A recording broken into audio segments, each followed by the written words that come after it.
ನಾನು ನಿಮ್ಮ ಕನ್ನಡ ತಿಶೀಲ, ನಮ್ಮೂರು ಚಾಮಲಾಪುರ. ಇವತ್ತು ನಮ್ಮ ಕೆಚ್ಚದೆ ವೀರ ಕನ್ನಡಿಗರು ತಂಡದಿಂದ ನಾನು ಮತ್ತು ಸ್ವಾಮಿ ಮಧು ಹಾಗೆ ಊರಿನ ಗ್ರಾಮಸ್ಥರು ಕೂಡ ನಮ್ಮ ಚಾಮಲಾಪುರ ಶಾಲೆಗೆ ಒಂದು ಗಿಡ ನೆಡುವಂತಹ ಅಭಿಯಾನವನ್ನು ಇಟ್ಕೊಂಡಿದ್ದೀವಿ. ಇವತ್ತು ಪರಿಸರ ದಿನಾಚರಣೆಯ ಅಂಗವಾಗಿ ನಾವು ಸುಮಾರು ಶಾಲೆಗಳಿಗೆ ಗಿಡವನ್ನು ನೆಡ್ತೀವಿ. ಮೊದಲನೇ ಶಾಲೆ ನಮ್ಮ ಚಾಮಲಾಪುರ ಶಾಲೆಯನ್ನು ಆಯ್ಕೆ ಮಾಡ್ಕೊಂಡಿದ್ದೀವಿ. ಏನಕ್ಕಪ್ಪ ಅಂದರೆ ನಾವು ಈಗ ಬೇಸಿಗೆಯಲ್ಲಿ ತುಂಬ ಬಿಸಿಲನ್ನು ಅನುಭವಿಸಿದ್ದೀವಿ.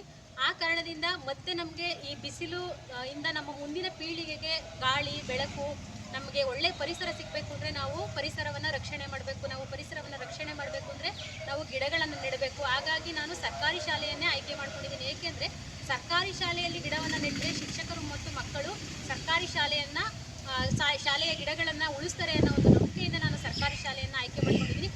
ಚಾಮಲಾಪುರ ಶಾಲೆ ಈ ಶಾಲೆ ಮುಚ್ಚೋಗಿದೆ. ಯಾಕೆಂದರೆ ಮಕ್ಕಳು ಇಲ್ಲ, ಎಲ್ಲ ಮಕ್ಕಳನ್ನು ನಾವು ಕಾನ್ವೆಂಟಿಗೆ ಸೇರಿಸಿ ನಮ್ಮ ಶಾಲೆ ಮುಚ್ಚೋಗಿದೆ ಅನ್ನೋದು ಒಂದು ಬೇಸರದ ಸಂಗತಿ. ಹಾಗಾಗಿ ಈ ಶಾಲೆಗೆ ನಾವು ಒಂದು ಬಣ್ಣ ಸುಣ್ಣವನ್ನು ನಮ್ಮ ಊರಿನ ಗ್ರಾಮಸ್ಥರು ನಮಗೆ ಸಹಕಾರ ಕೊಡ್ತಿದ್ದಾರೆ. ಒಂದು ಬಣ್ಣ ಸುಣ್ಣವನ್ನು ಹೊಡೆದು ಈ ಶಾಲೆಯನ್ನು ಮತ್ತೆ ಓಪನ್ ಮಾಡಬೇಕು ಅನ್ನೋ ಒಂದು ಮಹಾ ಆಸೆ ನಮಗಿದೆ. ಎಲ್ಲರೂ ಊರಿನವರೆಲ್ಲ ನಮ್ಮ ಗ್ರಾಮಸ್ಥರು ನಮ್ಮ ಜೊತೆ ಕೈ ಜೋಡಿಸಿ ಈ ಶಾಲೆಯನ್ನು ಮತ್ತೆ ರೀಓಪನ್ ಮಾಡ್ಸೋಣ. ನಮ್ಮ ಚಾಮಲಾಪುರವನ್ನು ನಾವು ಒಂದು ಸ್ವಚ್ಛವಾಗಿ ಇಟ್ಕೊಳ್ಳೋಣ. ನಮ್ಮ ಚಾಮಲಾಪುರದ ಶಾಲೆಯನ್ನು ಸ್ವಚ್ಛವಾಗಿ ಯಾಕೆಂದರೆ ಒಂದು ಗೌರ್ನಮೆಂಟ್ ಶಾಲೆ ಇದ್ದರೆ ನಮ್ಮ ಊರಿಗೆ ಒಂದು ಶೋಭೆ. ಯಾಕೆಂದರೆ ನಾವೆಲ್ಲ ಒಂದು